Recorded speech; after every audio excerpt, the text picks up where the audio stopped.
Hello friends, കാന്താരിയിലേക്ക് സ്വാഗതം. ഇന്ന് നമ്മൾ ഉണ്ടാക്കാൻ പോകുന്നത് ഒരു സ്പെഷ്യൽ ഫലൂഡയാണ്. ഫലൂഡ ഉണ്ടാക്കുന്നതിനായി നമ്മൾ ആദ്യം ചെയ്യേണ്ടത് 1 ടേബിൾ സ്പൂൺ ബേസിൽ സീഡ്സ് അഥവാ കസ്കസ് 1 കപ്പ് വെള്ളത്തിൽ 30 മിനിറ്റ് സോക്ക് ചെയ്ത് വെക്കണം. ഇനി നമുക്ക് ഫലൂഡയ്ക്ക് ആവശ്യമായ സേമിയ ഉണ്ടാക്കിയെടുക്കാം. സേമിയ ഉണ്ടാക്കിയെടുക്കുന്നതിനായി ഒരു പാനിൽ 1.5 കപ്പ് വെള്ളം ഒഴിക്കാം. അതിലേക്ക് 1/2 കപ്പ് കോൺഫ്ലവറും 1 ടേബിൾ സ്പൂൺ പഞ്ചസാരയും ഇട്ട് നല്ലതുപോലെ മിക്സ് ചെയ്യുക.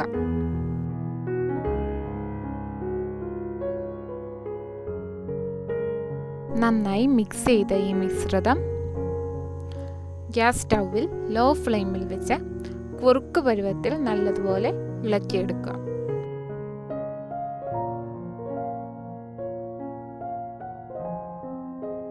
ഈ മിശ്രിതം ഒന്ന് ചൂടാറിയ ശേഷം ഒരു സേവനാഴി എടുത്ത് അതിലേക്ക് ഇടിയപ്പത്തിൻ്റെ ചില്ലിട്ടിട്ട് അതിൻ്റെ വശങ്ങളിൽ കുറച്ച് ഓയിൽ തടവി കൊടുക്കണം. എന്നിട്ട് അതിലേക്ക് ഈ മിശ്രിതം ഇട്ട് കൊടുക്കുക. ഈ മിശ്രിതം ഇട്ട് കൊടുക്കേണ്ടത് നല്ലതുപോലെ തണുത്ത വെള്ളത്തിലോ അല്ലെങ്കിൽ ഐസ് ഇട്ട വെള്ളത്തിലോട്ടോ ആയിരിക്കണം.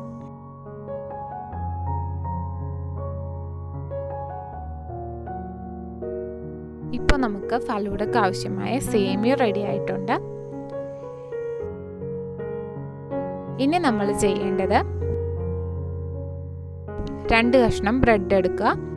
അതിൻ്റെ 4 സൈഡും കട്ട് ചെയ്ത് മാറ്റണം.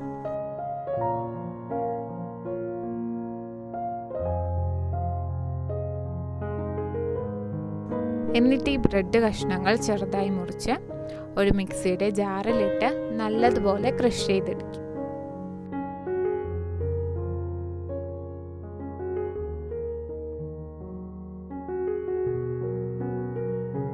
ഇനി ഒരു പാനിലേക്ക് 1/2 ലിറ്റർ പാലൊഴിച്ച് ലോ ഫ്ലെയിമിൽ നല്ലതുപോലെ തിളപ്പിച്ചെടുക്കുക. അതിലേക്ക് 1/4 കപ്പ് പഞ്ചസാര ഇട്ട് നല്ലതുപോലെ ഇളക്കുക.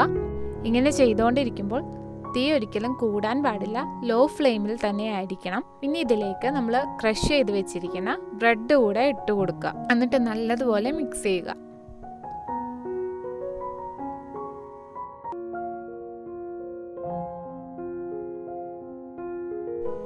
ഈ പാൽ നല്ലതുപോലെ തിക്കായി വരുമ്പോൾ അതിലേക്ക് 1 ടേബിൾ സ്പൂൺ ഏലക്കാപ്പൊടി,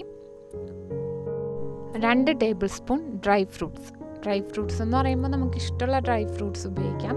ഇപ്പോൾ ബദാം, പിസ്ത, അങ്ങനെ നമുക്ക് ഇഷ്ടമുള്ള ഡ്രൈ ഫ്രൂട്ട്സ് ഒക്കെ ഇതിൽ ഇൻക്ലൂഡ് ചെയ്യാം. ഇത്രയും ഇട്ട് നല്ലതുപോലെ മിക്സ് ചെയ്ത് ഇത് മാറ്റി വയ്ക്കുക. ഇനി ഒരു ഫലൂഡ ഗ്ലാസ് എടുക്കുക. അതിലേക്ക് 2-3 ടേബിൾ സ്പൂൺ സേമിയ, ഒരു 2 ടേബിൾ സ്പൂൺ റോസ് സിറപ്പ്. സേമിയ ഇട്ടതിന് ശേഷമാണ് കേട്ടോ റോസ് സിറപ്പ് ഒഴിക്കേണ്ടത്. അതിൻ്റെ മേലേക്ക് കസ്കസ്,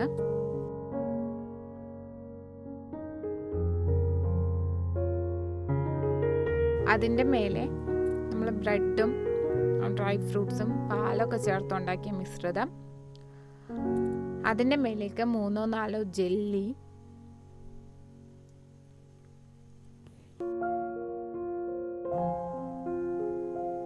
ജെല്ലിയോടൊപ്പം തന്നെ നമുക്ക് ഫ്രൂട്ട്സും ഇടാം കേട്ടോ. ഫ്രൂട്ട്സായിട്ട് ഇപ്പോൾ ഞങ്ങളിവിടെ ഉപയോഗിച്ചിരിക്കുന്നത് കിവി ഫ്രൂട്ട്, മാംഗോ, ഇതൊക്കെയാണ്. നമ്മളിത് ഉണ്ടാക്കുമ്പോൾ ലെയർ ബൈ ലെയർ ആയിട്ടാണ് കേട്ടോ ഓരോന്നും ഇട്ട് കൊടുക്കേണ്ടത്. ഫ്രൂട്ട്സിൻ്റെ ഒക്കെ മേലെയായിട്ട് നമ്മൾ ആ ബ്രെഡും പാലൊക്കെ ഉപയോഗിച്ചുണ്ടാക്കിയ മിശ്രിതം ഒഴിച്ചു കൊടുക്കണം. അതിന് മേലെ കുറച്ച് കസ്കസ് ഇട്ട് കൊടുക്കണം. അതിന് മേലെയായിട്ട് കുറച്ച് ഡ്രൈ ഫ്രൂട്ട്സും ഏലക്കായൊക്കെ ഇട്ട് കൊടുക്കണം.